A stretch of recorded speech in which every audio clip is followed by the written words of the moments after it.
I don't know if you've noticed it, but a substantial amount of our news cycle is dedicated to articles regarding the transgender agenda. As recent as this past week, 1/3 of all the news articles on my particular feed dealt with transgenderism, drag queens, and topics of gender identity in one form or another. In fact, Budweiser, who has no appeal to me whatsoever since I don't partake of alcohol, started a new campaign promoting its Bud Light beer featuring transgender activist Dylan Mulvaney. The response from the public has been swift on both sides of the issue. Kid Rock launched into a swearing tirade as he took his gun and shot up cans of Bud Light. Then Howard Stern had to get involved and combat what Kid Rock said with a message of inclusivity. Then many musical artists and sports stars started boycotting Budweiser as well. Then in jumps in Chastain Buttigieg, husband of Pete Buttigieg, who is a transportation secretary, who snapped back at those who are participating in the boycott. I have a question. Why is this even a thing?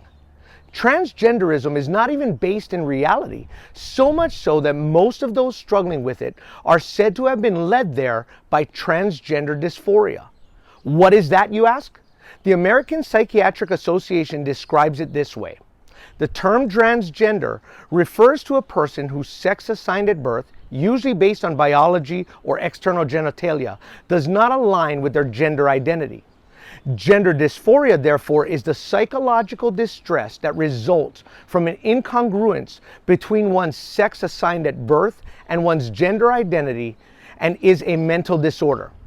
Why is it a mental disorder, you ask? Because it's not rooted in reality. Hear me clear. I am not saying that dysphoria is not real. There are many dysphoric conditions that we have on record, but they are within the category of mental disorders. To validate this, you can look up the diagnosis for gender dysphoria, which is included in the Diagnostic and Statistical Manual of Mental Disorders, DSM-5, a manual published by the American Psychiatric Association. So why is it that with this mental disorder, unlike previous mental disorders, we've allowed a lot of things? Social affirmation, or changing one's names and pronouns. We've allowed legal affirmation, changing gender markers on one's governmental issued documents. Medical affirmation, both in pubertal suppression and gender affirming hormones. And then surgical affirmation, vaginoplasty, facial feminization surgery, breast augmentation, even masculine chest reconstruction and other surgeries of the like. Philippians 4:8-9 says, "Finally, brethren, whatever things are true, whatever things are noble, whatever things are just, whatever things are pure, whatever things are lovely, whatever things are of good report, if there is any virtue or if there is anything praiseworthy, meditate on these things.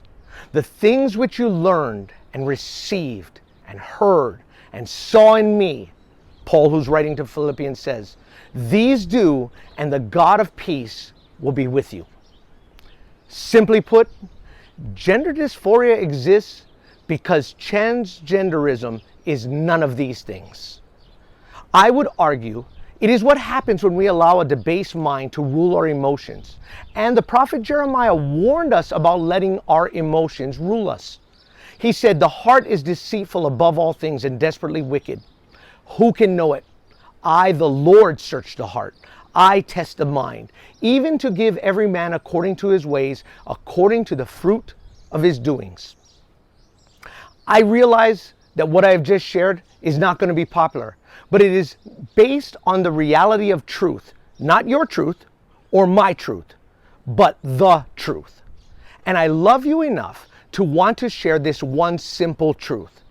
Our biological gender is our gender, no matter what our heart or another person's emotions are telling us. We need to submit to God's creative design and His will for our lives in each and every circumstance and situation, including our gender. This is Frank from Reasons for Hope. Aloha.